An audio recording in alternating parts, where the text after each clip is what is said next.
Well, hello everybody. I have today a special guest. Senator Cifers is here with me today, and I wanted to get together with you. Thank you so much for sitting down with me to talk about these things. There's a few questions that I want to go through, and namely, I want you to share with us what you have done in your past. I want to get to why you ran for office. Why in the world would you put yourself into this kind of a position, and all the attacks and all the stuff that you have to deal with that comes with public service, and then I've got a few more questions after that. So first, would you begin by telling us what you have done in your past? You're a business owner, what you have done in business past, and kind of build us up to this point. Sure. Yeah. So I started my, I would say, kind of professional life, the life in which I was not working for a family member. That started much younger, but at 19 years old, I went to work in a manufacturing company, very entry-level position, but through that experience and some great mentorship that I was telling you about earlier, kind of that turned into an opportunity to get involved with design and engineering. So I've worked for a number of different companies since then, everything from kind of like mechanical, whether it's a machine, or I think one of my last projects was before I started my own manufacturing company, was a tow truck. I worked on ladies' shoes. I mean, just kind of whatever somebody needed, but a lot of different type of design related things. And then in 2009, I started my first brand and kind of built that business up. So, not the conventional path. I didn't go get professionally trained and get my 4 or 8 or whatever years of college and then go do it the conventional way. It was just kind of like hard work. Like I said, great mentorship. God opened a lot of doors for me. I've often said that he allowed me to fall up the stairs, but really just enjoyed not just the process, but like the land of opportunity that the United States is. We're unique in that. And getting into politics was never something that I planned to do. I've had a few people over the years that have mentioned that they thought it would be a good idea. I was not one of those people. But I had a friend who called me just before John McGuire got elected to Congress. And he said, there's going to be a special election for this seat and you should run. And I laughed and I said, no thanks, I'm not a politician. And he said, Luther, talk to your wife, pray about it, but don't say no yet. I want you to think about it. He said, I think we need more people in government that know how the real world works. And I reflected back on not just that I understood kind of, from this point in my life, like maybe what might facilitate economic opportunity from a business standpoint, but also it doesn't matter where somebody is, what station of life. I've probably walked a mile in their shoes, all the way from being very economically disadvantaged, probably say poor, to, kind of fighting your way through a career, trying to raise a family, make ends meet, whatever it is. So I feel like, God gave me a lot of unique experiences in my life. And after that, it was kind of, through praying on it and talking to people, some opportunities, same thing in business, some opportunities bounce off and some settle in as conviction. And this one definitely settled in as conviction. It was undeniable. So I was sure I didn't have a chance. There were some, really strong candidates in the primary, but I felt like I was supposed to try. So I decided to try, and I thought it was going to end up with making some connections, finding some ways to get involved, but not. I didn't think I would win, but clearly God had other plans. God had other plans. Yes, sir. And I think that's one of the things, and that you mentioned there. One, I appreciate you sharing that. Getting from a place to be successful, it was a lot of grit, hard work, but there was this mentoring that came along with that, which is huge in and of itself. But it is true within America, you can make something of yourself, and life isn't fair. We're not guaranteed to be fair, but to have opportunity there to do that, and to have a businessman that is serving in public office does help bring a perspective. Because that's one of the things that has frustrated me is when I see when our politicians will make, for example, laws on guns, and it's clearly coming from people that have never handled a gun, have never shot a gun. They know that they go bang, but that's about as far as it goes. And it's not just on guns. It's decisions made on life. It's decisions made, as we were talking, like transgender stuff. All these decisions are being made by people that sometimes it's very clear they don't actually know what they're talking about, but yet they're making these policies that are affecting us. Yeah. Energy policy, another huge one, right? They're making these decisions that actually affect all of our lives and ultimately our pocketbooks as well. It affects our taxes. It affects everything. And that's been kind of the frustration to me that I've seen within in Christianity in general, in particular in church, this idea that we can bifurcate or dichotomize our earthly life from our spiritual life, and that there's no overlap. But yet the scriptures indicate there very clearly is an overlap. So what caused you as a believer? You said that you prayed about it. You were clearly seeking God then about it. Was there anything in particular that you felt like God was saying to throw in, to jump in, to try, to run, to get involved? Was there anything in particular that you felt that compelling side, like inside of you, to move towards public office? Well, I knew so little about how it worked that I can't say that I had a clear vision for, how my life experience or whatever, perspectives or talents or whatever God has given me, like how that was gonna, mesh with politics. I say often that when God leads me, He doesn't give me a lot of visibility, like 1 foot. That's it. Take this step. Really, it's been like that my whole life. But when it's clear that I'm being led, I just take the step, and I just don't worry very much about what that next step looks like until he calls me, until He calls me there. And the challenge for me, trustworthy. Well, you see Him trustworthy. Absolutely. In each step. Yeah. And I think the challenge can be sometimes, and in this environment, it can be a challenge, I think, for a lot of people, is to try to discern what God's calling you to do and personal ambition. So it's one of the reasons that I think that maybe He called me to this space, because I don't have any real personal ambitions here. I have my personal ambitions are more related to, kind of try to replicate the opportunities that I had in life for other people. And I do that through my businesses, through serving in that way. So I don't have like a end state in mind, rather than to just try to, be the right kind of influence on the process.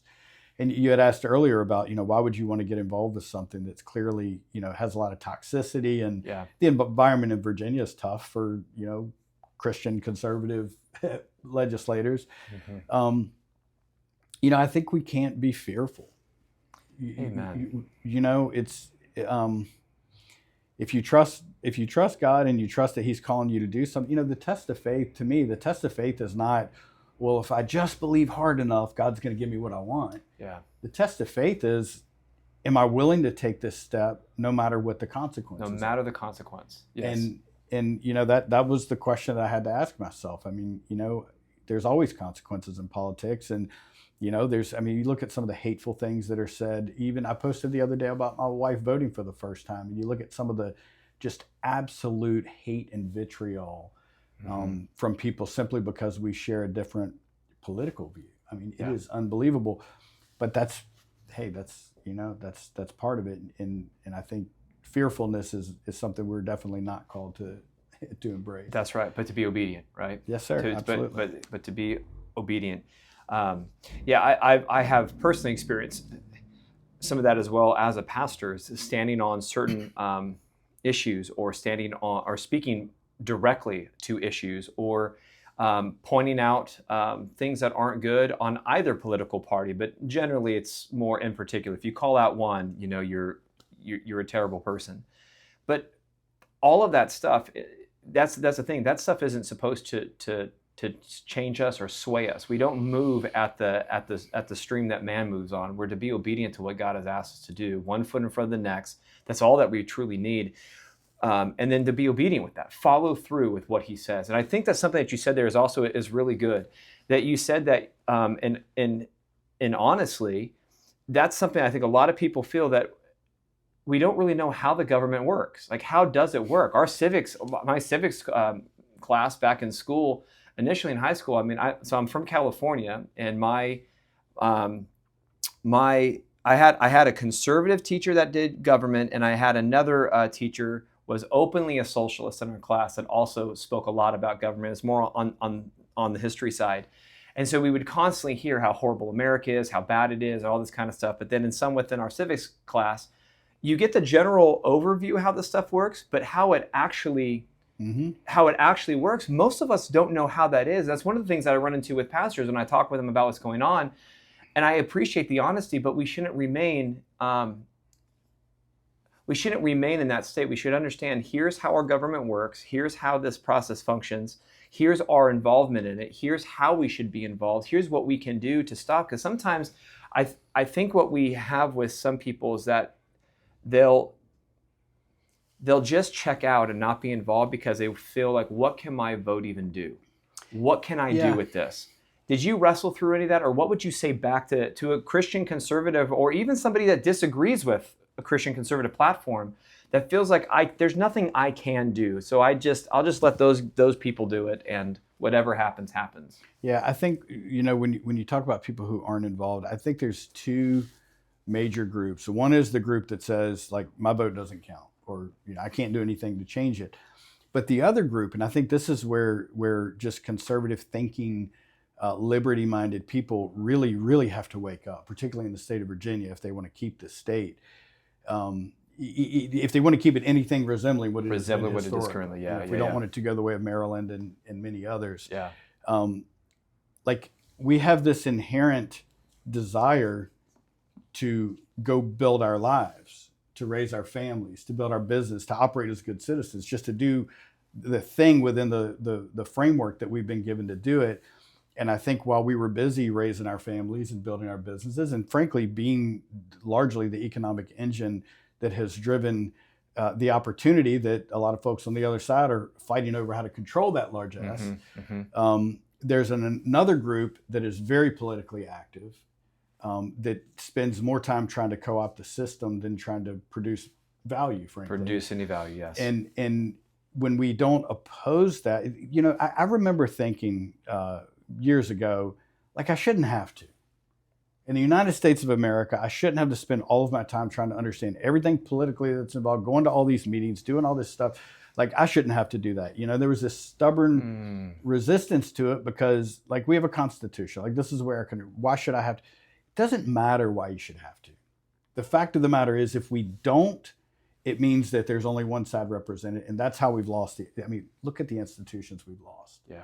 Public education, gone. Higher education, largely gone. I mean, we've got, a few, diamonds still out there, like Liberty and some other ones, but I mean, mostly gone. Our popular culture, pretty much gone. Institution after, a lot of our tax dollars goes to fund, NGOs and nonprofits that are actively trying to dismantle what made this country great and the things that we believe in. Yeah. So we're not only, when we're busy, when we're just too busy living our lives and working, and creating, financial security for our families, whatever it is, well, guess what? We're feeding the beast. Yes. At the same time, we're feeding it, but we're not controlling what happens. We're not influencing what happens with the tax dollars that we're paying. So if we abandon our post, we're going to get the outcome, the logical outcome of that's just predictable. Yes. When one side's fighting, one side's not, what happens? Well, this side wins. Yep. So we have to be involved, and it's not fair. It doesn't make sense. Our Constitution should protect us. All those arguments, fine. Okay, now what? Exactly. Let's deal with the reality you have. There's not a neutral state that people are coming to government with. Like, there is actively a very large group that is trying to undermine everything that this nation is built upon. And that's just not hyperbolic language. That's a reality of what is literally taking place. And for those of us that have a few years, but my grandfather would always say to me, "This isn't the country I grew up in," and I always struggled with that as a kid because I didn't understand. Like, we're trying to think it through, like, well, still the United States of America. We still have 50 states. Like, what flags is sounding? I'm trying to process through that. Well, from when I was in high school to now, this is not the same country I grew up in. We would never even have entertained the idea that boys can go into girls' spaces. We never would have entertained the idea that we can just, anybody can call themselves whatever they want and they can get away and do whatever they want. We never would have entertained, even in California, that wouldn't have been permitted. But here we are these years later, and I'm going, this is not the country I grew up in, though it demonstrates exactly the validity of Scripture, that the serpent's very crafty. He knows what he's doing to undermine and to slowly erode this liberty that we have been entrusted with. And that's truly what I believe that we have. God has entrusted to us a nation with this liberty, because that is God's idea, and we are told to steward this. So I want to ask this of you. Virginia is in a serious problem right now. Yes. What are some of you now, not just have been and still are a business owner, seeing things and the way that things are affected? Now you're serving in public office. What are some of the things that we are facing as a Commonwealth that are some of the big issues that you see? So there's two, I would say, underlying issues. So and this is, I think, the other problem is, like, inside the political bubble, we assume that everybody out in,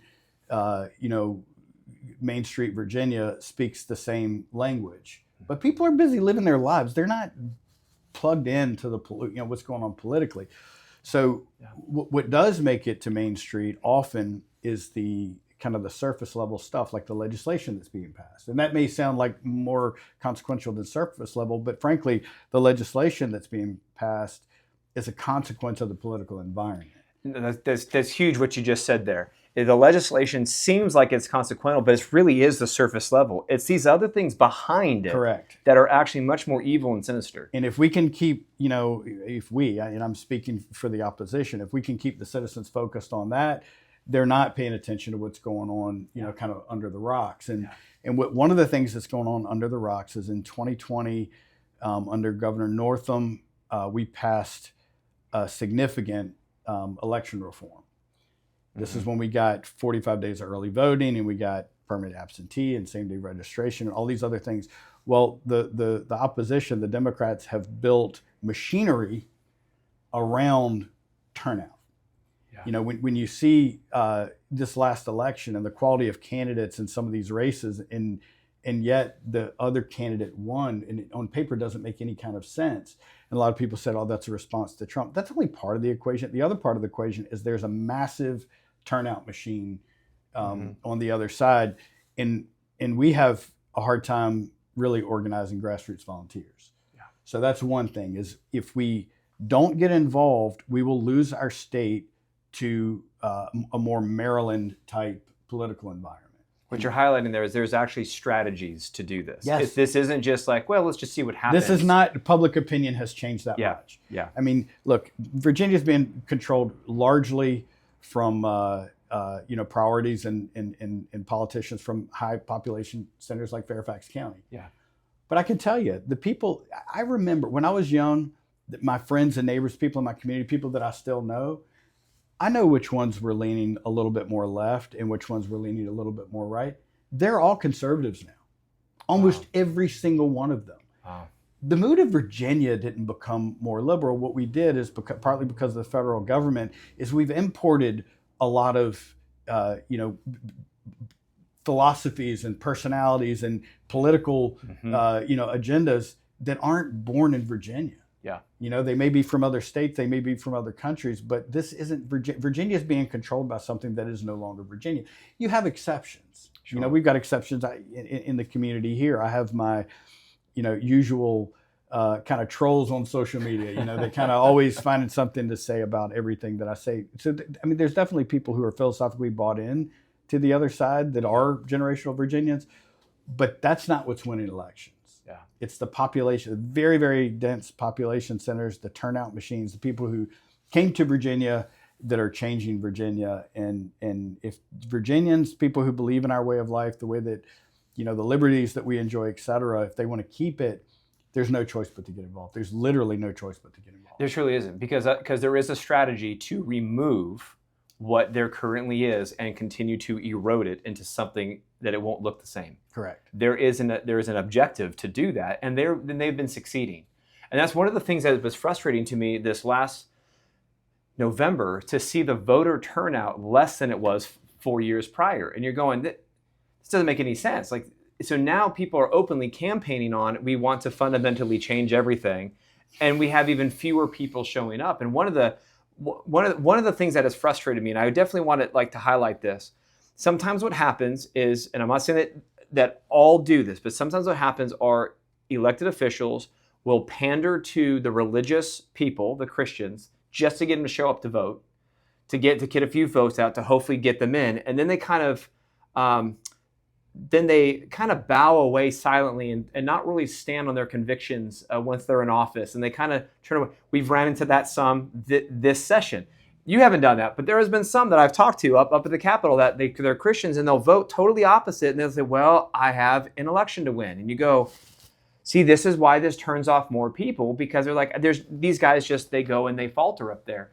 But because of what you're saying there, because there's been such a disinterest and been uninvolved for so long, we have actually created a machine that's not very good for us.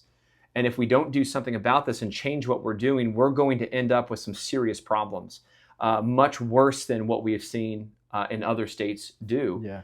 We're chasing after it fast. And some of those things are these amendments that we're facing. Would you be willing, can you explain to us the gerrymandering amendment, the marriage amendment, and the abortion amendment, and what these are? Sure. So the gerrymandering amendment, 5-6 years ago, Virginians, we went through the process, and Virginians voted to add to the Constitution a provision that says that it's illegal to gerrymander in Virginia. Yeah. That congressional districts will get drawn by a nonpartisan commission to make sure that they're fair, that they're representing the people. We didn't want this to continue. Virginia, like a lot of other states, has some gerrymandering in its past, and we wanted that to be no longer part of Virginia.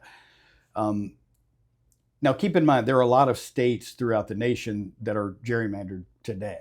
Correct. Which the narrative is, well, it started with Texas and Trump and all that. That's not true. There's lots of gerrymandering. There's states in which 45% of the state's Republican. They have not a single Republican representative in Congress because of the way the district maps are going. So it didn't start there, but it has definitely turned into something of a race to the bottom.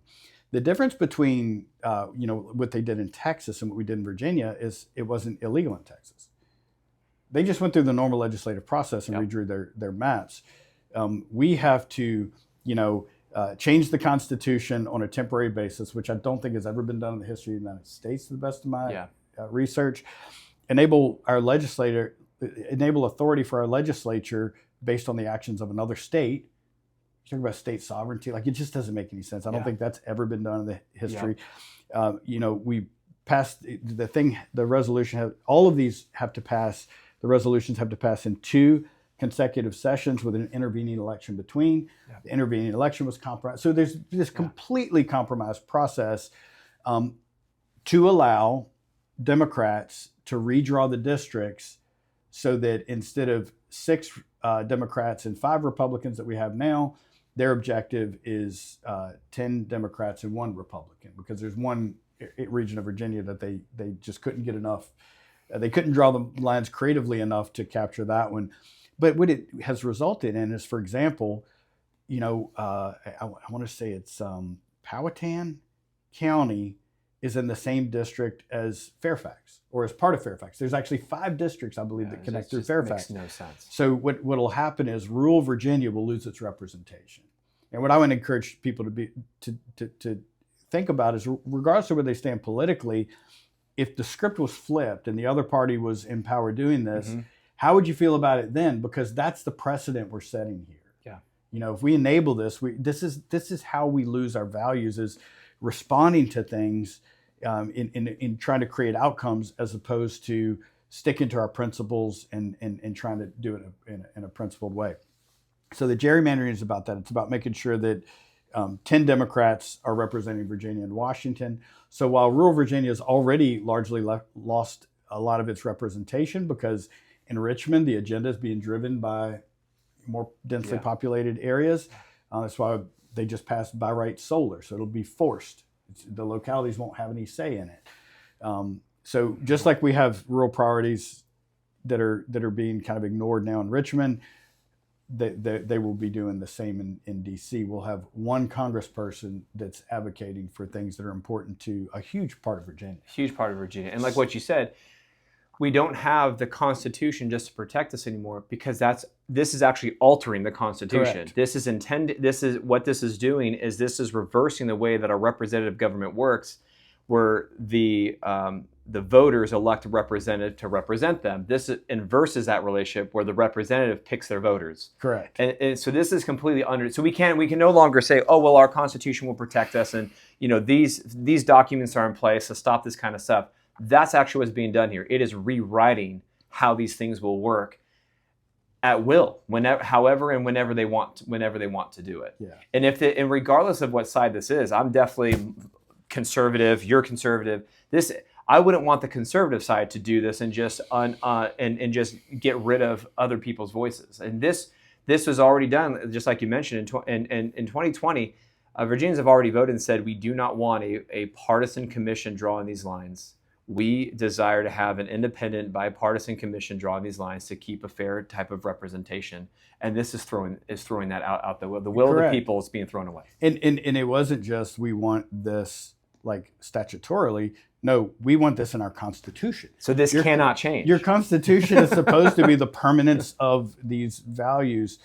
So when it begins being used as a political tool, I mean, that should be ringing alarm bells. Flags going everywhere. off, like, wait a second, there's a problem 100%. here. This is not about fairness. This is about absolute total domination. Well, that's the next thing is, it's illegal to put leading questions on a ballot. It's against Virginia law. Yeah. And you read the ballot question, and the ballot question says to restore fairness. Well, that's not an objective statement. That's a subjective conclusion. Yeah. Which is by definition leading. Yeah. So, and it's not one. There's like 5 or 6 ways the law has been broken. The intervening election, posting notice, the order of business. The Senate the legislature wasn't even supposed to be able to have this as an order of business in that special session. It was supposed to require a certain number of votes to change the order of business, and those votes weren't there. So this is not just has been compromised on one level. It's just one thing after another for the sake of what? For the sake of political power. And that's one of the things, as you highlighted, that's frustrating, because when this particular amendment has gone to court, and the courts have, in Tazewell, they said, yeah, this is unconstitutional, and they put a stay on it. But then they appealed. Then it was appealed to the Virginia Supreme Court. They overruled Tazewell, so now it stays for us to vote. And this has gone to court again, and even the Supreme Court, the Virginia Supreme Court and stuff, nobody has said that the arguments are illegitimate or that they're wrong or there's no merit to them. They're just simply saying, we'll hear oral arguments after the election. Yeah. And that's a serious problem, because it does a couple things. Would the courts actually overturn, quote unquote, the will of the people after a vote has been done? Right? Puts the court in a precarious position I wouldn't think the court would want to be in. But this is something else for listeners to realize. And I don't want to say, and again, I don't want to highlight anything negative about this, but just to emphasize the point of why we the people need to be involved. If I'm not mistaken, Virginia, judges of Virginia are appointed by the House of Delegates. So with that being the case, it means that this is what this comes down. This is all about power grab. Judge, if you want to keep your job and feed your family, you're going to play ball with us and you're going to do what we ask, or we're not going to appoint you again and you're going to lose your job. Yeah, I can't say what conversations have been had on the back end. What I do know is that it's very clear that this has been compromised, and I sincerely hope that the judiciary sees it that way. Yeah. The decision to wait until after the election, I don't understand it, but and certainly don't agree with it. But my hope is that at the end, the rule of law and justice will prevail. And actually, my hope would be that prior to that citizens just disrupt this thing at the ballot box and stop it in its tracks. So. But we've only got a few more minutes. You had asked a couple of other questions. Yeah. So marriage amendment and and the abortion amendment. Yeah. So the marriage amendment, basically, the Virginia Constitution says that marriage is between one man and one woman. It would remove that language, and basically, it would essentially codify gay marriage into the Virginia Constitution. And I think there's concern that the way the language is written, it would just open it up potentially down the road to even more extreme definitions of marriage. But that's what that is. This is already, from the federal government, from national law. It's already a thing, but they want to get it into the Virginia Constitution. I guess in the event that were ever overturned, that it would be codified for Virginia. And then the abortion amendment. So I've heard a lot of people say this abortion amendment is the most extreme abortion policy in the country. It's actually the most extreme abortion policy in the developed world. Wow. So we tried to get amendments on this thing, everything from saying that if the person seeking an abortion is a minor, that the parents have to be involved. They denied They it. did not allow that. We also tried to get an amendment that said that if the abortion failed and the infant was born, alive, you made it through the abortion and was born alive, that they would be entitled to life-saving care. That was denied. That's insane. It is. It's evil, is what it is. It's a pure evil. And we have to pray. We have to pray for our state. But we have to get involved. We can stop all of this. There are enough voters. I had somebody who was involved in the last presidential election who saw a lot of data that told me that something like close to 50% of the people that attend church are not registered to vote. Yeah. Approximately 50% of gun owners are not registered to vote.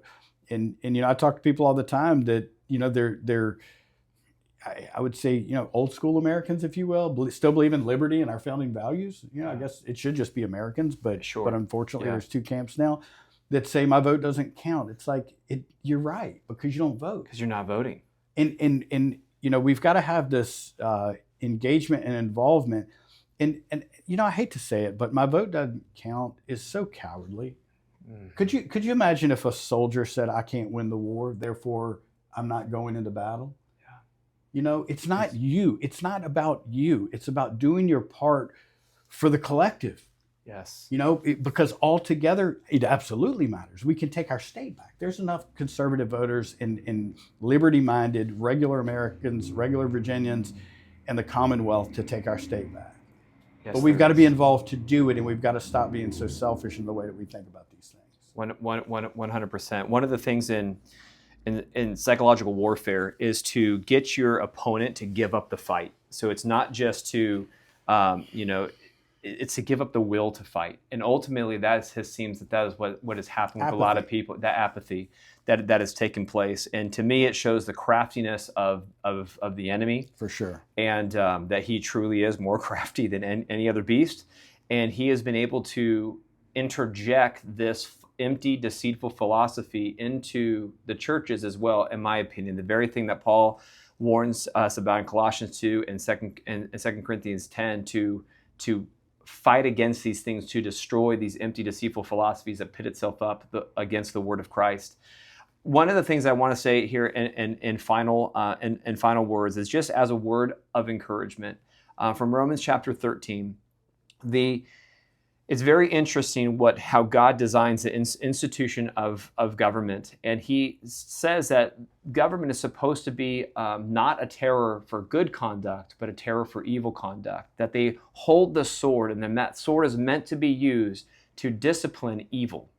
But when evil is redefined, or it's being attempted to be redefined, government loses its ability to perform the way God said it ought to perform. But one of the things to encourage you as my brother in the Lord, as well as serving in public office, God goes on to say that people who serve in government, they are serving as ministers of God. And God has called you to this public office. He uses a similar verbiage for you serving in public office as he does for me as a pastor, to serve as his minister in the pulpit. He has you serving as a minister, as a shepherd in government, and you bear a heavy responsibility in doing that you will be held accountable before God. And that's one of the things that it is so important why the scriptures say that we are to pray for our elected leaders, because they are bearing a responsibility that requires not only more of them, but a greater judgment against them if they defect from the design that God had intended government and public office to be. So one of the things that I want to do, and we'll do this off camera, but I want to pray for you specifically. But if you could, as a believer, just give one final word of encouragement of what we can do as believers to stand on biblical truth in the public square. We have to be bold. You know, as you said, the enemy is crafty. I mean, there are enough adjectives to describe, to make good things sound like bad things, that it doesn't matter what you say. If you try to speak out the truth, there's going to be somebody to stand up and call you a name in response to that. You know, we have to ask ourselves, where does authority lie? Does it lie in our political opposition, or does it lie in the Bible? And if things that are called holy in the Bible or called good in the Bible are called bad in the public square, then we have to be bold enough to withstand that in the public square. And I think if the more that we kind of go along to get along, what we're really doing is we're ceding ground to the enemy. We're legitimizing the enemy's message. And when I say the enemy, I'm not talking about our fellow citizens. I'm talking about the forces that are behind all of this. Forces that have been behind this since the Garden of Eden. Yes. So it would be that, is to be bold, to be courageous, to understand that it's not one brick that makes a wall. It's many bricks that make a wall. Do your part. It's not about you being able to control the outcome. It's about you participating to the outcome alongside your brothers and sisters in Christ and alongside your fellow Virginians. That was extremely well said. It is the spiritual warfare that we are in, and that's ultimately what we are fighting against, and it's being played out in the public square. Yes, sir. Thank you so much. Thank you. Thank you so very much for your time. I appreciate it.